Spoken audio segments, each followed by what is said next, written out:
Isaías capítulo 9, a partir do verso 1.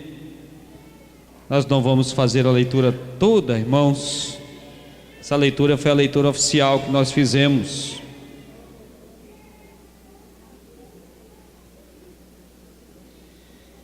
Amém? Irmãos, agora eu pediria que você deixasse a Bíblia aberta em Isaías capítulo 9. Sabe, irmãos, hoje nós abrimos a última semana do ano. Estamos encerrando a última semana de um ano que foi muito duro para nós. E é interessante que nós chegamos no final do ano com uma sensação de cansados. E talvez a sua rotina tenha sido a mesma, mas você empreendeu força para permanecer de pé. E mesmo que aparentemente não tenha sido uma força física a princípio, mas uma força emocional, que você fez força para que você permanecesse como esteio da sua casa, para que os seus filhos não perdessem esperança, para que a sua esposa permanecesse firme, para que, enfim, houvesse um equilíbrio. E muitos de nós chegamos cansados. Mas o mundo já viveu épocas sombrias como essa que nós estamos vivendo. A Bíblia fala, por exemplo, que na época de Noé as trevas eram tão terríveis e o pecado era tão grande que Deus teve que intervir na criação, e houve o risco até de eliminar a criação. Se você olha capítulo 6 de Gênesis, você vai ver que o intento, o princípio de Deus era acabar com tudo. Tamanha as trevas e a imoralidade. Nós vamos ver também em outra época dois ícones da imoralidade e da ira de Deus, que foi Sodoma e Gomorra. Épocas, olhe para cá, de grande trevas sobre a terra, de grande imoralidade. E aí Deus aniquilou aquelas cidades. A profecia do capítulo 9 de Isaías é a profecia de uma época assim. Isaías fala que viveu um momento terrível às trevas. Isaías está falando que está vivendo um momento de muitas trevas, muita escuridão, muita imoralidade. E esse ponto, todos esses pontos que eu falei, como o ponto que eu estou falando hoje, todos os pontos têm algo em comum. Em todos esses pontos, o final deles, Deus interviu com sua mão poderosa e o quadro mudou no final. O versículo de número 2, o texto diz que o mundo estava mergulhado em trevas. Versículo 2 diz: o povo que andava em trevas viu grande luz, e aos que viviam na região da sombra da morte resplandeceu-lhes a luz. As trevas aqui não são trevas físicas. As trevas aqui não são trevas de uma escuridão que se perpetuou sobre a terra naquela época. Não, o sol nascia, o sol se punha, as pessoas trabalhavam, as pessoas continuavam a viver tranquilamente. Mas o texto deixa bem claro aqui que haviam trevas espirituais sobre a terra. Isaías relata que a região da Galileia era o berço um símbolo, um ícone dessas trevas que assolavam a nação. Como já foi bem falado no primeiro culto, no ano de 733, em que os assírios invadiram Israel, eles invadiram justamente pelas regiões de Zebulon e Naftali. E aquela terra foi devastada, aquela terra foi aniquilada. E uma terra devastada não é como nós a conhecemos aqui no Brasil. Quando nós chegamos em um lugar, nós dizemos: aqui a terra está devastada. Não, nós não temos consciência do que seja uma terra devastada. Se você olha notícias, por exemplo, hoje na Síria, e se você vê raras vezes, por exemplo, a cidade de Alepo, muito falada nos últimos dias, você vai ver uma cidade completamente desolada, devastada. As cidades de Zebulon e Naftali tiveram esse ponto, e além disso foram invadidas pelos gentios que ali permaneceram. Essas cidades se tornaram símbolo de escuridão espiritual, porque os judeus não se misturavam com os gentios, e aquela cidade, muitos assírios ficaram morando ali, muitas pessoas migraram para aquele lugar, e aquele lugar ficou conhecido como a Galileia dos gentios. E era uma terra inóspita, era uma terra de grandes trevas. Agora, olhe para cá. Esse povo que vivia ali se torna um símbolo da profecia de Isaías. Essa profecia de Isaías é atemporal, ela nos alcança hoje, mas ele usa esse povo como referência, como um ícone, como um símbolo da escuridão que chegou ao nível máximo na vida dessas pessoas. A escuridão no nível máximo é uma vida sem esperança. As trevas espirituais se apropriam da vida de qualquer pessoa quando não há esperança, quando ele não tem perspectiva de uma vida amanhã, quando ele não tem nenhum tipo de fé em que aquela situação possa mudar ou possa melhorar. Ela está mergulhada em trevas. Naquela época estava acontecendo isso, e hoje entraram pessoas nesta igreja com trevas espirituais, porque não tem esperança do amanhã, não tem perspectiva, e esse sofrimento continuado, ele rouba a paz de qualquer pessoa. Basta você procurar alguém que está passando por uma tribulação há 5, 10, 15 anos. Ele perde a sua perspectiva de que algum dia aquele sofrimento vai acabar, e ele se acostuma com o sofrimento, ele se adequa ao sofrimento. Muitos de nós, alguns pelo menos de nós aqui, já teve essa experiência ou está tendo, de ter que se adequar a uma situação desconfortável, porque não tem esperança que aquela situação mude. É um filho nas drogas, é uma doença sem fim, é uma luta que não acaba, é um sofrimento que perdura. Ele começa com um dia, ele vai para semanas, ele caminha para meses, ele chega a anos, e a perspectiva vai acabando. Jó experimentou esse sentimento no seu ponto máximo, quando no capítulo 19, no versículo 10, ele disse: arruinou-me de todos os lados e eu me vou, arrancou-me a esperança como se arranca uma árvore. Essas são as trevas que Zebulon e Naftali estavam vivendo. Essas eram as trevas que o mundo estava mergulhado. Essas são trevas que tentam chegar à nossa nação. Essas são trevas que tentam chegar à sua casa. Trevas que te roubam a fé, trevas que te roubam a esperança, e assim a humanidade se viu várias vezes, e assim alguns de nós vivem hoje, com um sorriso bonito no rosto, com presentes que são entregues, com as confraternizações, mas está sem esperança, não tem perspectiva, não sabe como será amanhã, está vivendo trevas espirituais. E mesmo da mesma forma, olhe para cá, amanhece o dia, passa-se o dia, a vida continua, mas você continua em trevas. Trevas espirituais que viram trevas morais.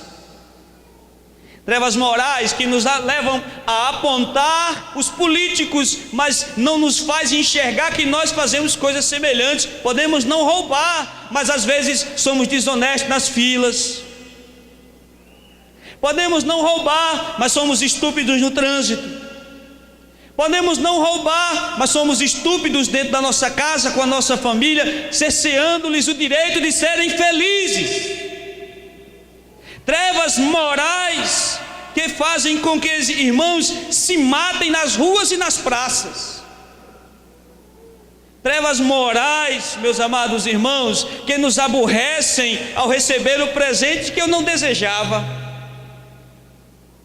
ao entender que não é o valor ou o presente que me deram, mas o simples fato de alguém em algum momento lembrar-se de mim. Você está me entendendo, irmão? Diga amém.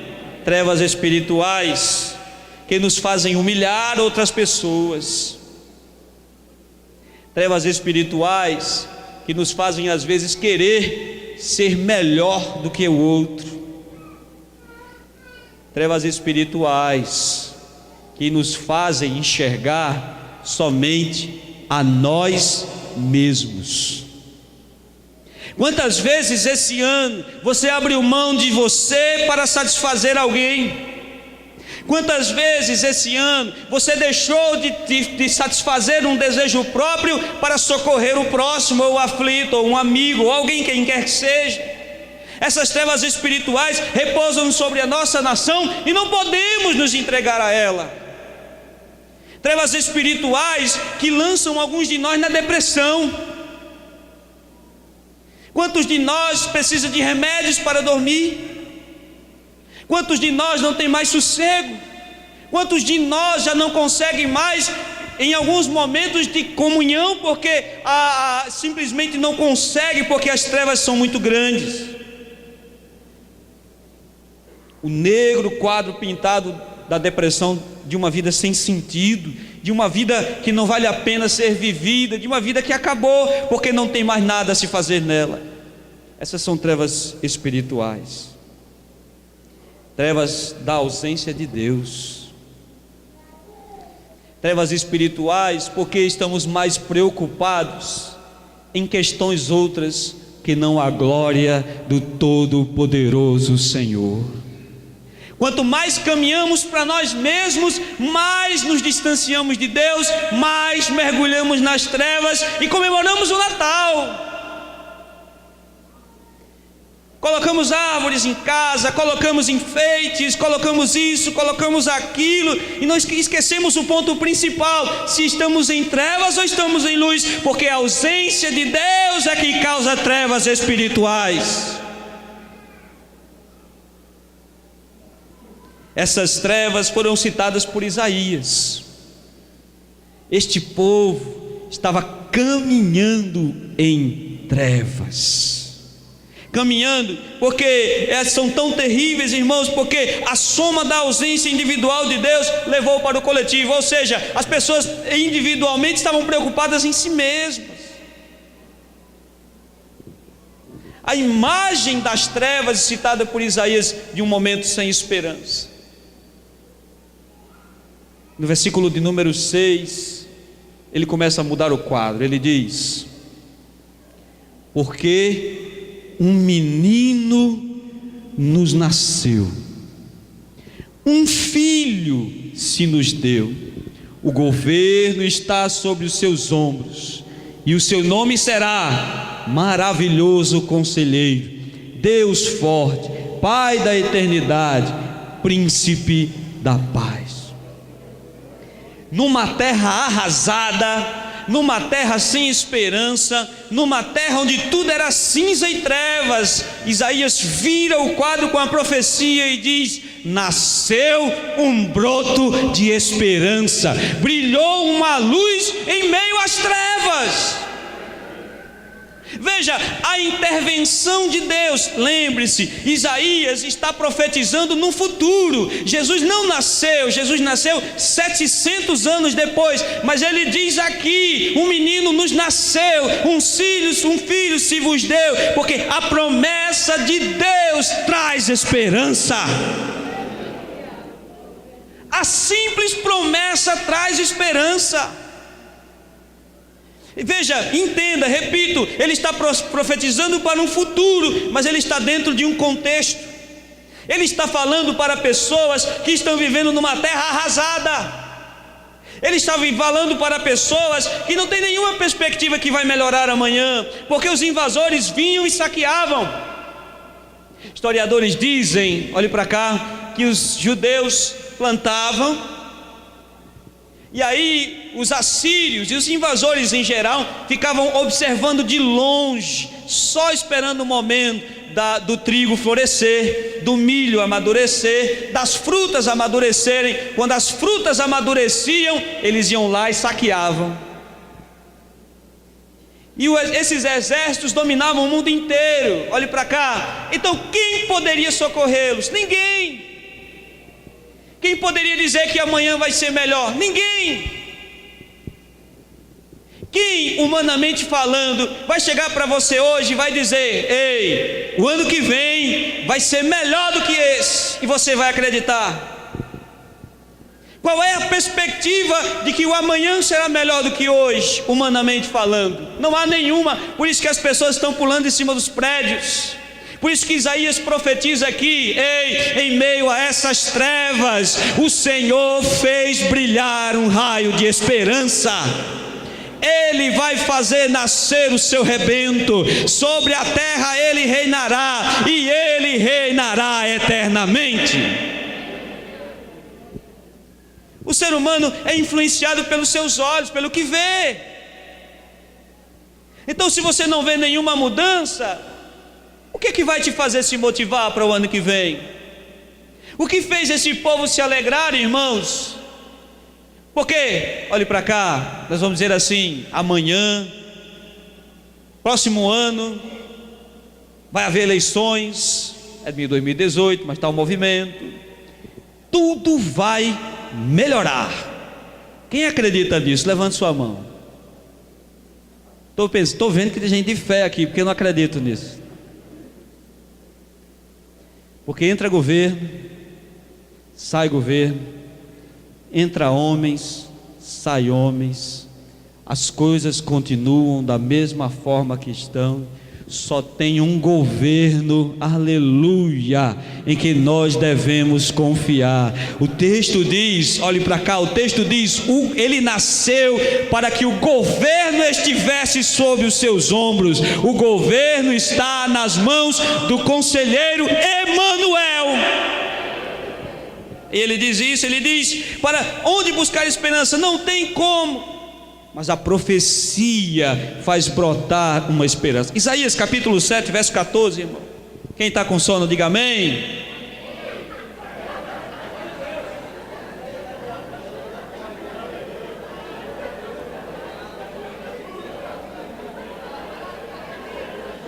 Sabe, irmão, eu escutei tanto amém vindo daqui de trás. Sabe, irmão, eu fico imaginando do dia 31, porque nós estamos às 8 horas, já tem gente com sono. E dia 31, que vai estar todo mundo. Mas eu vou prometer, eu sempre faço uma promessa aqui na igreja, os visitantes vão ouvi-la. Eu faço o seguinte: nós vamos terminar o culto bem mais cedo, mas saindo daqui, você vai para casa, deita e dorme. Você não vai ligar a televisão, você não vai sair para comer nada, você não vai ficar conversando com ninguém na calçada. Você vai sair daqui e vai dormir. Posso ouvir um amém? Ah, que amém mentiroso. Vamos lá. Isaías capítulo 7, verso 14. Ele lança a primeira profecia. Portanto, o Senhor mesmo vos dará um sinal. Eis que a virgem conceberá e dará à luz a um filho, e ele se chamará Emanuel, que quer dizer Deus conosco. Deus conosco. O próprio Deus encarnado na pessoa do seu filho. E eu quero abrir um parêntese. E aí geralmente a polêmica com música, a polêmica da moda agora é: ninguém explica Deus. Ninguém explica Deus. Ah, explica sim. Eu quero que você me explique como um Deus soberano, criador sobre todo o universo, imenso em glória, poder e virtude, consegue caber num corpo de um ser humano. Olhe para o texto. O texto diz que é Emanuel, não é à toa, significa Deus conosco, Deus no meio do seu povo, Deus encarnado no meio da humanidade. Deus se fez gente e morou no meio de nós. Você entende isso? Diga amém. Êxodo capítulo 33, o verso 15, o texto diz: então lhe disse Moisés: se tua presença não vai comigo, não nos faça subir deste lugar. Moisés está dizendo: Deus, eu vou se o Senhor estiver conosco. Deus diz: eu estarei no meio do meu povo. A nossa esperança é Deus, que fez sua promessa enviando Jesus, dizendo que um dia Jesus viria. Nasceu a nossa esperança, o unigênito Filho do Pai. E veja como o quadro muda no texto de Isaías. O texto começa com um tom sombrio, o texto começa sem esperança, o texto começa sem nenhuma perspectiva. E no nascimento do Messias o quadro muda, porque o governo começa a estar nas suas mãos. Ele agora reinará eternamente, e os pilares do seu reino serão justiça e juízo de Deus. Nasce esperança. E esperança é um sentimento estranho, porque você não precisa ver nada para ter esperança. Você não precisa ver para crer, porque a esperança te lança no futuro sem você ver absolutamente nada. Se você tiver esperança em Deus, olhe para cá, não haverá trevas que te façam temer o ano que vem. Não haverá trevas na sua vida, porque a luz do Senhor brilhará sobre sua casa. Você crê nisso? Diga amém. E é uma promessa tão grande, irmãos. Não é aquela promessa de círculo de oração, não é aquela promessa de reteté, não é aquela promessa de ei, vai ter, ei, vai acontecer. Não, Isaías diz: o Senhor fará nascer um rebento, e o sinal será que ele nascerá de uma virgem. Ele governará com justiça, a sua mão está o cetro que governa o mundo. O ânimo do povo mudou. Deus vai governar, Deus liberará, Deus tem o poder, o governo está sobre os ombros de Cristo. E é uma promessa tão grande, deixa eu correr, que muitos que morreram antes de Jesus encarnar, muitos que morreram antes da vinda de Jesus, foram salvos, olhe para cá, foram salvos na promessa de que o Filho de Deus nasceria. Se eles crescem na promessa, isso lhes era imputado por justiça, e eles seriam salvos. O Emanuel nasceu, na verdade revelou-se, porque Jesus não nasceu. João capítulo 1 diz que tudo foi criado por meio dele, e sem ele nada do que foi feito se fez. Então na gênese do mundo ele estava lá, ele não nasceu, ele encarnou, ele revelou-se a nós, numa noite escura em Belém, numa noite em que as pessoas estavam ocupadas com outras coisas. Eu já vou encerrar, olhe para cá. Lucas diz que havia um recenseamento, um recadastramento. Então todas as pessoas foram obrigadas a voltar para as suas cidades de origem e lá se cadastrar, e lá fazer um censo. Agora imagine, quem tem parente que mora em São Paulo? Levante sua mão aí. Quem tem parente que mora em outro estado? Levante sua mão aí. Agora imagine, quando eu chego, e agora a festa é maior, porque a gente dura um ano para chegar em Mossoró, né? Só vai de ano em ano. Quando chega, corre gente dali, corre gente daculá, madrinha não sei de quem, primo não sei da onde, gente que desenterra que eu nunca vi na minha vida, diz que é meu parente, surge lá. Esse recenseamento, cada um teve que voltar para as suas famílias, eles tiveram que voltar às suas cidades de origem. Você me entende? Diga amém. Então houve festa.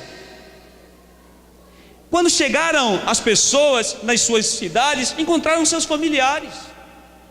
Havia festa e alegria, havia ceias, as pessoas comemorando, as pessoas se alegrando. A cidade de Belém estava tão cheia que a Bíblia diz que não havia espaço para receber o casal que estava com a mulher grávida. Alguém me ajude com as crianças. Os irmãos estão me entendendo? Posso ouvir um amém? Estava festa. Uma festa tão intensa, uma festa tão intensa, tão grandiosa, que naquela noite fria, olhe para cá, que naquela noite fria em Belém, Deus encarnou na forma humana. O maior milagre que a Bíblia registra é Deus encarnando para salvar a humanidade. Sabe quem percebeu isso? Ninguém. E aí nós fazemos uma volta bem rápida para nossos dias de hoje. Nós temos nas nossas casas a celebração, a ceia, sim ou não? Temos festa, temos amigos secretos, os parentes de São Paulo chegam, os parentes da Bahia chegam, está todo mundo ali envolvido, alegria, celebração, festa, mas não há um momento para lembrar que o Rei dos Reis, Senhor dos Senhores, nasceu naquele dia. Nos alegramos, até brigamos quando não gostamos do presente do amigo secreto. Posso ouvir um amém? Quem está 100% feliz com o presente do amigo secreto, levante a mão. Olha que é ceia, viu?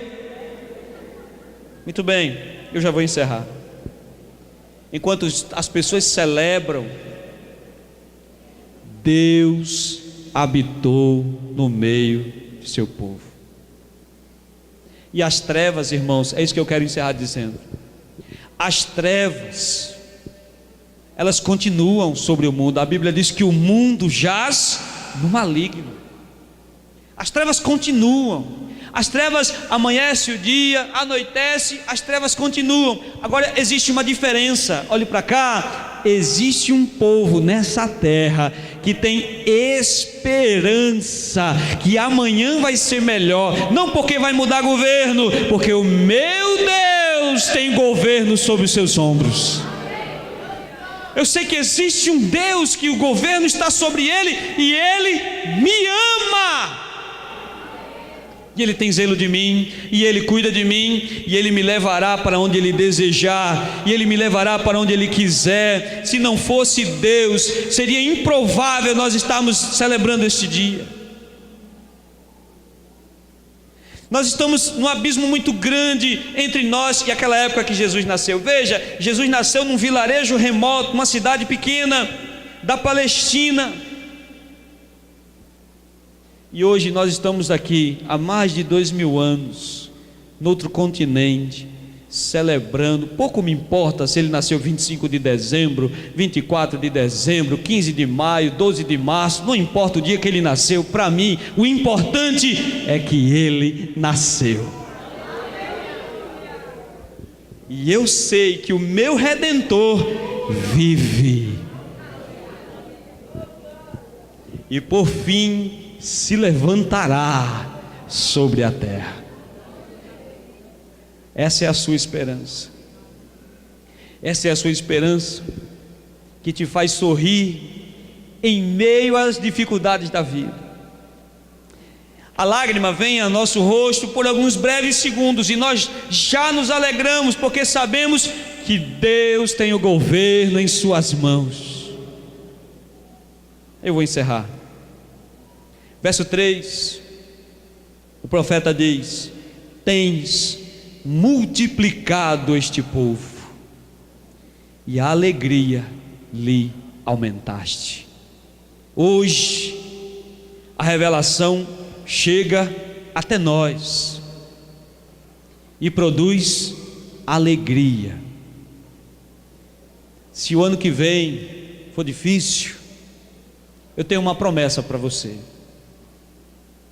Um menino nos nasceu, um filho se nos deu. Olhe para cá, o governo está sobre os seus ombros. Nosso Redentor nasceu. Amanhã vai ser melhor porque Ele vive. Amanhã não vai ser melhor porque você terá um emprego melhor. Amanhã não vai ser melhor só porque você vai passar no concurso. Amanhã não vai ser melhor só porque você vai atingir suas metas. Amanhã vai ser melhor porque o meu Redentor vive. E mesmo que nada mude, e mesmo que minha vida continue do mesmo jeito, e eu não consiga atingir tais metas que talvez eu já tenha escrevido e colado na geladeira, talvez eu não alcance essas metas, mas eu tenho certeza de uma coisa: ninguém rouba Cristo do meu coração. Ninguém tira a certeza de que Ele está vivo e vela por mim. Ninguém tira a certeza de que quando repouso minha cabeça no travesseiro, Ele vela pela minha vida, Ele vela pela minha família, Ele guarda e me dá mantimento. Ele vive. Ele não é um menino deitado numa manjedoura, Ele não é um homem pregado numa cruz. Ele é o Rei dos reis, Ele é o Senhor dos senhores, e Ele está vivo. É isso que me dá esperança. É isso que faz o meu coração vibrar de alegria. É isso que me faz rir quando todos choram. O meu Redentor vive. O meu Redentor vive. E por mais que o barco esteja sacudido de um lado para o outro, eu descanso numa certeza: o meu timoneiro é Jesus. Ele está no controle. O meu barco não vai ser lançado nas pedras. Ele me levará a um porto seguro. Ele me levará às águas tranquilas. Ele me levará a pastos verdejantes. O seu Redentor vive. Deixe a lágrima vir ao seu rosto por um minuto, por um segundo. Talvez quando você lembre de algumas coisas que você não conseguiu, ou pior, que você perdeu. Talvez o ano não tenha sido o ano ideal, repito. Talvez marcas profundas estejam terminando agora.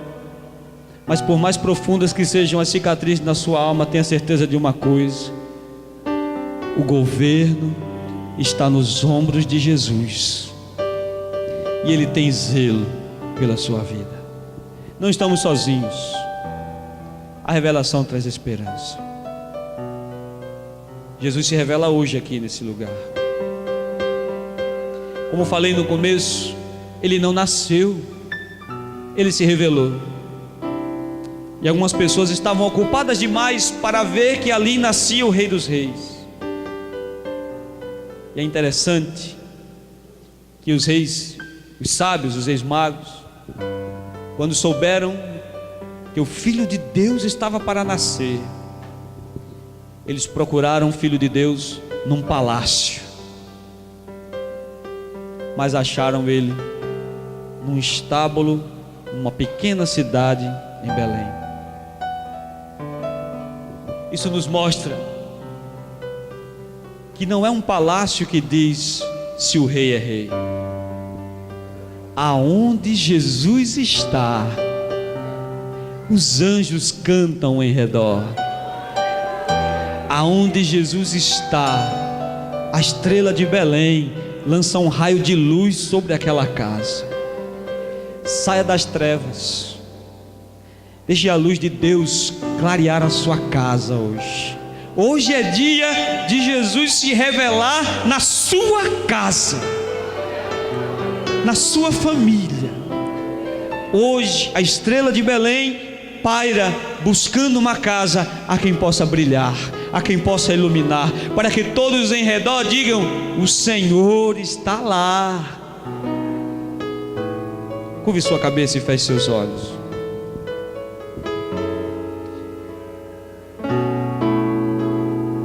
Saia das trevas hoje. Deixe Cristo nascer no seu coração hoje. Se tem alguém no nosso meio que ainda não entregou a vida a Jesus, que deseja receber essa esperança no coração, aí onde você está, você vai ficar de pé e vai recebê-lo como seu Senhor e como seu Salvador. Se tem alguém que deseja entregar-se a Jesus, sair das trevas e obter esperança, fique de pé aí onde você está e receba Jesus como seu Senhor. Temos alguém hoje que deseja se render a Jesus?